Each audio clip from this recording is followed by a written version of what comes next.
সকলোকে স্বাগতম। মই দেৱ। আজি নতুন কাহিনী লৈ নহয়, কেইটামান বিশেষ উক্তি লৈহে মই আপোনালোকৰ সন্মুখত। মোৰ সৰু এটা কবিতাৰে অনুষ্ঠানৰ আৰম্ভণি কৰিছোঁ। কোনে কয় মাটি পানী বায়ু নহ'লে গছৰ গুটি নগজে, অসম্ভৱ যেতিয়া সম্ভৱ হ'ব খোজে, শুকান শিলিতাটো আহঁত গছ গজে।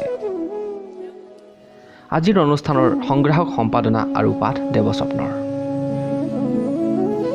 শিক্ষক আৰু ৰাজপথ দুয়ো একেই, যিয়ে নিজৰ নিজৰ ঠাইতে থিয় হৈ থাকে অথচ আনক লক্ষ্যৰ দিশে আগুৱাই নিয়ে। মানুহে জীৱনত লক্ষ্যৰ দিশে আগবাঢ়িবলৈ বা কিবা এটা পাবলৈ দুখ কষ্ট কিংবা হতাশা বিফলতাও হ'ব লাগে। তেতিয়াহে মানুহে কিবা এটা পাবলৈ লক্ষ্যৰ দিশে তীব্ৰভাৱে আগবাঢ়ে।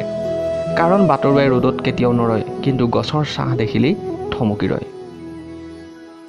জ্ঞানী লোকে কৈছে, খালী জেপ আৰু খালী পেটে যি শিক্ষা দিয়ে, কোনো ইউনিভাৰ্চিটি বা কলেজে সেই শিক্ষা দিব নোৱাৰে। কুঠাৰখনে কেতিয়াও এজোপা গছ কাটিব নোৱাৰে, যদিহে গছৰ ডাল এটাই নাল হৈ সহায় নকৰে। আকাশত উৰি থকা চৰাইজনী দেখি কেতিয়াও নাভাবিব, কিমান যে মুক্ত, কিমান যে সুখী তাই। মনত ৰাখিব তাইৰ সেই উদ্যম আৰু ভাগৰিও নাভাগৰাৰ পণ।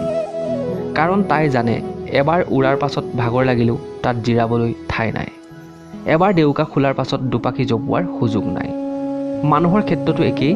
যিসকলে সফলতাৰ আকাশ চুইছে, সেইসকলেও ত্যাগ আৰু ব্যস্ততা স্বীকাৰ কৰিহে সেইখিনি ঠাই পাইছে। আপোনাৰ জীৱনৰ আশাবোৰ শেষ হৈ গ'লে, সপোনবোৰ ভাগি গ'লে, বিফলতাবোৰে বাৰে বাৰে আপোনাৰ দুহাতত ধৰিলে, আপুনি হতাশ কিংবা ভাগৰি নপৰিব।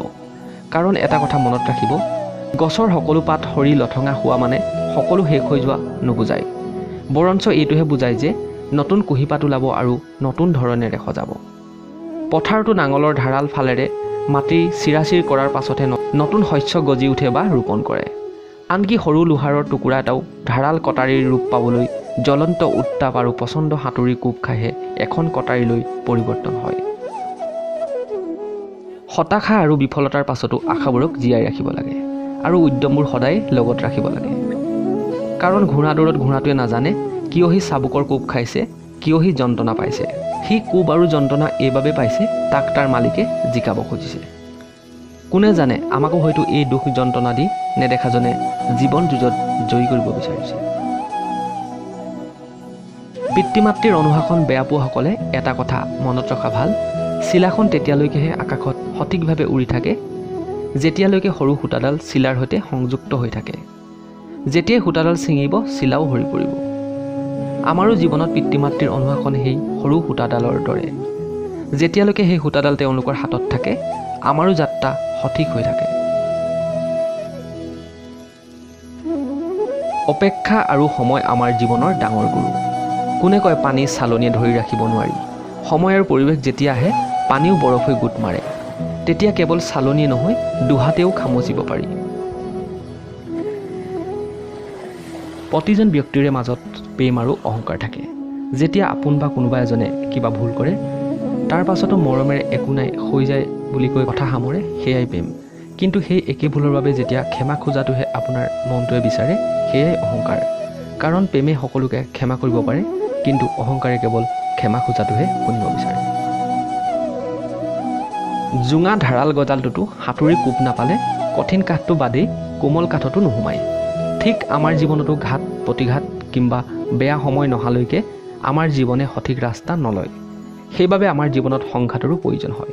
তেতিয়াহে জীৱনে সংগ্ৰাম শিকে। শিলেও ভগৱানৰ ৰূপ লয় তেতিয়া, সাঁতুৰি বতালিৰ কোব পৰে যেতিয়া। সিংহক বনৰ ৰজা বুলি কোৱা হয়, অথচ আকাৰত সকলোতকৈ ডাঙৰ হাতী। উচ্চতাৰ ক্ষেত্ৰত জিৰাফ, বুদ্ধিৰ ক্ষেত্ৰত শিয়াল, বিশ্বাসৰ ক্ষেত্ৰত কুকুৰ, তীব্ৰবেগী নাহৰ ফুটুকী। কিন্তু ইমানৰ পাছতো সিংহক ৰজা বুলি কোৱা হয়। কিয় জানেনে? কাৰণ সিংহই নিজকে ৰজা বুলি বিশ্বাস কৰে, সেইবাবেই সি ৰজা। জ্ঞানী লোকে কৈছে, আনন্দৰ সময়ত কথা নিদিব, ক্ৰোধৰ সময়ত উত্তৰ নিদিব, দুখৰ সময়ত সিদ্ধান্ত নল'ব।